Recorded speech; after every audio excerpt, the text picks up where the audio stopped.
सुना है सर? धर्मेंद्र हुड्डा। अच्छा, गांव कौन सा आपका? खिड़वाड़ी। अच्छा, आपकी उम्र कितनी थी उसमें जब ये आंदोलन हुआ था? 19 साल। और अब 27 हो गए। अच्छा, 8 साल निकल गए हैं। 8 साल निकल गए। उस टाइम पे ये लगाओ 20 के हो रखे थे लगभग। अच्छा, उसमें क्या करते थे आप? उस समय मैं रेलवे में था। रेलवे में नौकरी करते थे सरकारी? हाँ, रेलवे में। अच्छा, तो उसमें आंदोलन के समय यहाँ आए हुए थे? उस टाइम पे इंदौर पोस्टिंग थी और जो हमारी ट्रेन थी ना वो यहाँ से रेवाड़ी होकर निकल रही थी। तो नॉर्थ इंडिया की सभी ट्रेनें हमारा आंदोलन चला हुआ था, जाट आंदोलन, उसमें रोक दी गई थी। फिर हम यहाँ से यूनिवर्सिटी आ गए थे। उसके बाद हमारा यहाँ पे यूनिवर्सिटी का जो आंदोलन चला हुआ था उसमें हम शामिल हुए। अच्छा, तो आपके ऊपर क्या आरोप, कितने केस थे? मेरे ऊपर 8 मुकदमे हैं। 8 मुकदमे हैं? हाँ। क्या क्या मुकदमे थे वो? उसमें 2 में मैं बरी भी हो चुका हूँ, वो 8 रह गए हैं। सीबीआई के केस है 2, रोड जाम का केस है, एक विवादित बयान का केस लगा रखा है, और जो डीएसपी की गाड़ी जलाने का आरोप लगा रखा है, और एक जो वहाँ पे सेक्टर 14 में 307 हुई थी वो लगा रखी है। इन सब में आप शामिल थे या ये आरोप क्या गलत है? देखो, जब एक मुकदमा लगता है उसके साथ काफ़ी मुकदमे लगा दिए गए थे। सीबीआई के 2 मुकदमे लगाए, उसके बाद फिर रोड जाम के केस रहे, 2.5 साल में जेल में रहा।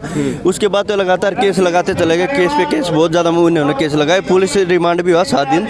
और कुछ हमारे जाट समाज के कुछ अधिकारी वो थे उसमें शामिल थे, डीएसपी से लेके एक इंस्पेक्टर तक। नहीं तो हम उनको भूले हैं, और वो टी साथ भी हमारे अंदर है। डीएसपी से लेके और अब तक सबकी लिस्ट हमारे पास है।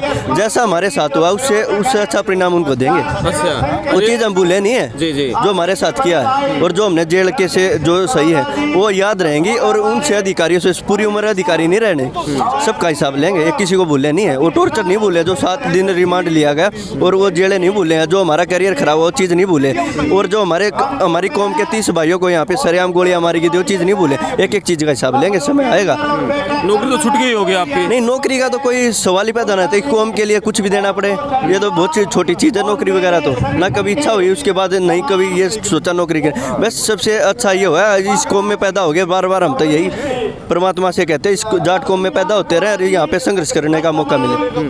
क्या कौम ने फिर साथ दिया? आपने कौम के लिए इतना किया? देखो, कौम ने बिल्कुल साथ दिया, तन मन धन से साथ दिया। करोड़ों रुपए यहाँ पे कौम ने, यहाँ पे जो ये नेता बने होते हैं इनको दिए, और हमारी कौम ने हमारे लिए सब कुछ किया।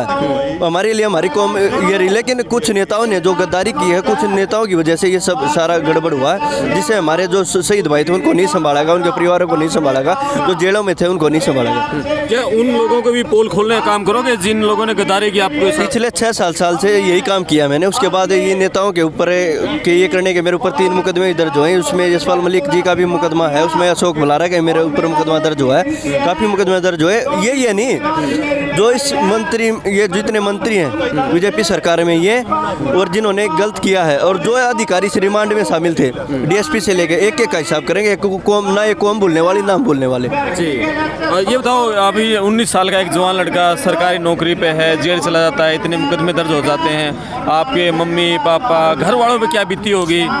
देखो, इस पूरे प्रकरण में हम जेल काटी, कोई दिक्कत नहीं, क्योंकि इस कौम में जब विपदा आई, इस कौम के लिए जब भी किसी कौम पे विपदा आई तो जेल केस ये आम बात होती है। सबसे ज़्यादा दर्द ये है जब जेलों में हमारे परिवार मिलने जाते थे, उनके साथ जो बदतमीजी पुलिस वाले करते थे। कुछ के अधिकारी हैं वो भी हमें याद है जो, और उसके बाद जो परिवार के जो हालात देखे, कैसे वो जेल में मिलने जाते, हमारी बहनें राखी बांधने जाती, पुलिस वाले कैसे उनको धक्के देते थे, वो चीज़ हम भूले नहीं है। और रही बात सबसे बड़ा जो दर्द आज तक है, जो पुलिस टॉर्चर जो हुआ है और उसके साथ जो बदतमीजियाँ की गई, वो चीज़ नहीं भूले हैं। बहुत सारी चीज़ें हैं, कुछ कैमरे पे बताने के नहीं है, एक एक का हिसाब लेंगे, कुछ से हिसाब ले लिया, कुछ से बाकी है। क्या ये इशारों, किसी के इशारों पर हो रहा था आप लोगों के साथ? इतना आम तो इस तरह जो आरोपी होते हैं उनके साथ नहीं होता? नहीं, ये सरेआम यहाँ पे जाट नॉन जाट की राजनीति करना, इस समाज के ऊपर, इस कौम के ऊपर जो दरिंदगी करना, यहाँ पे गोलियाँ चलवाना एक बहुत बड़ा राजनीति षड्यंत्र था ये। अच्छा, क्या आपको लगता है आपको आगे की क्या उम्मीद है? जो केस लग रहे हैं अभी, एक पूरे हरियाणा में आवाज़ उठाई जा रही है जाट आरक्षण समितियों की तरफ से भी केस वापस लीजिए, क्या आपको लगता है कि जो आपकी पैरवी ठीक तरह से कौम की समितियां हैं लोग कर पाएंगे? देखो, कल भी मीटिंग हुई है मेरे नेताओं के साथ, खापों के साथ, उन्होंने ये आश्वासन दिया 30 तारीख तक हर चीज़ का समाधान होगा। होगा, नहीं तो जैसे पहले विरोध था ऐसे विरोध होगा, किसी हाल में कोई प्रोग्राम नहीं होने देंगे। नहीं होने देंगे। अच्छा, यहाँ जो जसिया गांव में अभी हम हैं और यहाँ जाट आरक्षण आंदोलन जो समिति है यहाँ एक भवन बना रही है, उसके अध्यक्ष थे यशपाल मलिक है, और पीछे इनका एक दिन पहले हुआ था बात कि उनका विरोध करेंगे और बहिष्कार करेंगे, फिर वापस ले लिया गया है, उन्होंने इस्तीफे भी दे दिए गए हैं। ये पूरी ये जो प्रकरण चल रहा है इसको क्या लेकर क्या मानते हैं आप? इसको ये कहना चाह रहे हैं, जैसे आज तक मैं मीडिया के सामने कह रहा हूँ, आज तक एक भी बच्चा पूरे हरियाणा का एक भी ऐसा बच्चा नहीं है जिसे हम जेलों में ना मिले हों, किसी परिवार जो शहीद हो उनके परिवारों से ना मिलो। आज तक किसी बच्चे की किसी भी नेता ने कोई मदद नहीं की है, किसी भी तरह की नहीं की। कोई वकील किया हो, किसी को मदद की, अगर किसी का मदद किया हमारी खाप पंचायतों ने किया। भाई तारीखों बच्चे जाते हैं उनके लिए बस वगैरह खड़ी करना, और कुछ साथी हैं उनके लिए वकील भी खड़े करना, तो खाप पंचायतों ने मदद की और किसी नेता ने नहीं की है। मीडिया में कुछ कह दो, अखबारों में कुछ कह दे, हकीकत कुछ होती है, ज़मीनी स्तर पे कुछ है।